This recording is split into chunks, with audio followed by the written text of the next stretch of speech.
when looking at the fasting process, we are going to start by saying there are 3 levels of fasting. You can do good fasting, better fasting, and best for fasting.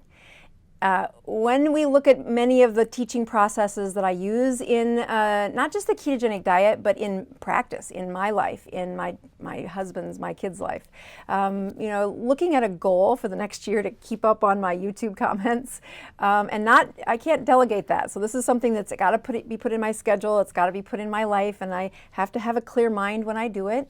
And that's not going to be easy. Just like fasting isn't easy, but I'm going to start out with a goal of good. I'm going to move on to a goal of better. And then by the end of the year, I hope I am really good at answering all the comments on YouTube because I've figured it out. And I'd like you to have that mental approach to the ketogenic diet as well. So we're going to start out with good. Good means that your fasting is, the word I like to put in there is it's time restrictions. And here we are for good, better, best, and then we're at good. All right, time restriction is really what, when you look at patients at the beginning of the ketogenic diet and where that looks at for progression, just like at the beginning of the year for my comments, I am looking at a first step. So instead of saying, fasting is this all or none attempt, the first thing I like patients to do is notice where they are in this keto continuum. And just like on this list when I was writing it for the people that are in this process, and this will be part of the workbook, where do beginners begin? I hung out at number 4 with 2 meals a day for the better part of probably 6 months. And it was just good enough for me at that phase. It wasn't till a little bit later that I moved on to 16-8, which is what I would call the first real layer of fasting. Again, when I'm looking at the different phases of this, the first step is really all about chemistry. If you listen to a ketogenic diet where you lower those carbohydrates, don't think about anything else, let the chemistry do all the work. You really can make it to that 2 meals a day and hardly notice, as long as you keep those carbs less than 20 a day. You don't have to do any of the work at the first phase. And that is the brilliant part about this ketogenic diet. What happens next is where the discipline shows up. And again, discipline has to match timing. If your life is full, if you're trying to take on all these YouTube comments and keep a practice and write a book and have teenagers, finding that structure, that place where you say, okay, I'm going to put up a rule and see if I can hold that rule. And I think that's very similar to what happens in these stages of 5, 6, and even 7.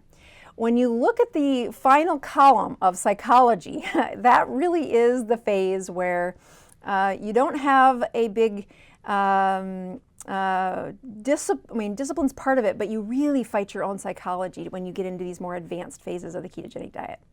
So again, looking at time restriction, I think that is a stage where you get out of the easy part of the ketogenic diet.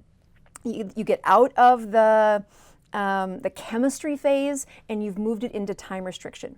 16-8 is very easily talked about, but I point out a couple things that I really encourage patients to look at when they're in this continuum, this process of how do you get to do what I did this past week, which is I fasted for 65 hours while doing one of the toughest mental parts of my job, which is single performance on stage 12 hours. How do you get from here to there? And 16-8 is step 1. Where you have 16 hours of the day that you don't put any calories in and 8 hours where you do. The next layer of that is where you conquer your morning drink.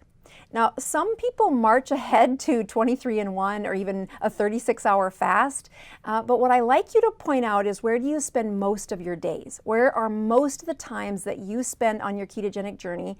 And in this phase at the beginning, the time restriction is supposed to be easy. It's supposed to not have a huge step because the chemistry is still really carrying you. I tell patients this is a time where you shouldn't even be poking your finger yet. You should have a ketone strip that you're looking at just for that affirmation on your own that you are producing ketones. Please use that. They're cheap, easy, and safe. You put them in your pocket at the beginning of the day. When you tinkle, pee on those little sticks and make sure it turns pink. Once you put them in your pocket, they're garbage anyway. Exposure to air is how those strips break down. I've had many of strips that I've thrown away because I just didn't use them. Put them in your pocket, at least that gives you a chance of using them. And 16.8 is a time where people stop checking, and that's okay, but if you're looking for the next level, I want you to be at the 16.8 for weeks before you move to the next one, and before you move on, I would definitely prove to yourself that you're still making ketones. Many times when people fall off the wagon of the ketogenic diet, this is the phase that they can step back to pretty easily. They still have pretty good chemistry, meaning ketones are still made rather quickly. They can keep those carbs close to maybe under 50, maybe it's not under 20, but they can keep the calories within 8 hours. So it's a good restart of where folks are when they come back to the ketogenic diet. So that's what I would call the keto or the fasting good. This moves us on to what is the better fasting. And this becomes where you look at a clock. So I call the first one is time restriction, but you just kind of chunk out in your head, these are the 8 hours of the day I'm going to fast. But the next phase, the higher skill set is going to be that it is clock driven. So, all right, here we are back to our little list. I am going to take a drink. Oh, so good. Yes. So keto continuum clock driven is pretty much all of the stuff in the second column. Now, if you are feeling good, you're at your goal weight, your brain is working awesome, you don't have to get to the end. 14 isn't this ultimate goal that you have to do, but I find that as I conquer a skill, putting that next skill set in front of me and thinking about where that could fit, could I do that, is a very helpful for me. But the ones I want you to focus on for clock driven are numbers 7 and 8. And I am pretty particular about when people say OMAD, they mean 1 meal a day. But there are many patients out there who say, yes, I'm 1 meal a day.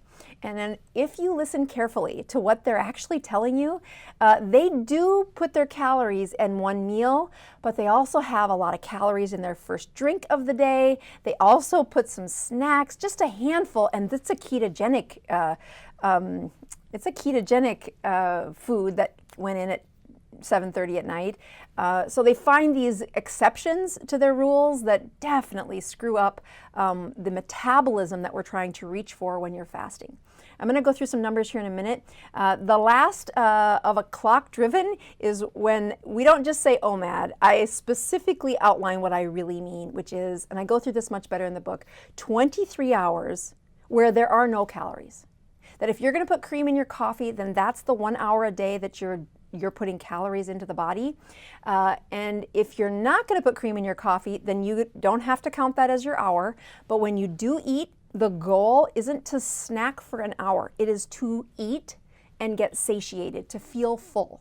It's a wonderful process to surge the hormones, and especially as I've really kind of unpacked a lot of the chemistry and the biochemistry of what happens during satiation and why that's so important. We find that as folks have aged on a low-fat diet or a fat-deprived diet is maybe a better way to say it, they just haven't had enough insulin reduction or improvement that they get to use their fat. Their fat all goes to storage when they eat it.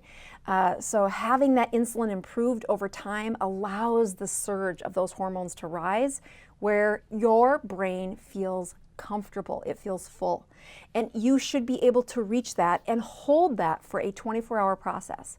That is not that bizarre. If you look back at the history of mankind, 1 meal a day that's still in the luxury section of our journey. There were many times where the food just wasn't that abundant. So as adults, as children, it's different. As adults, we want that. 1 meal a day is not a really bizarre thing. It's just something probably most of us haven't done. And when I talk about have you made it to continuum 7, I really want all those calories in 1 hour. When I ended up putting in the advanced OMAD, which is 23 and 1, so the same rules, all those calories are in 1 hour. but you cannot use the 12 hours before sunrise in your OMAD. So people clean up that morning drink, they do a good job, but usually these are folks who've been insulin resistant. So that morning sunrise hits them right between the nose and their sugars rise. And by golly, if they didn't have enough sugar in their system in the morning it looks like they ate, but they didn't eat. Their sugars are all coming out of storage, or they are a rise from that cortisol surge that your brain got to wake you up. And if you're looking for that next level, and I would do this, conquer this before you go into that 36-hour fast. I also like this advanced OMAD to have no blood pressure medicine, or at least the ability and approval from your physician to hold the blood pressure medicines for a 36-hour fast. And we don't want any medications on board that would lower blood sugar.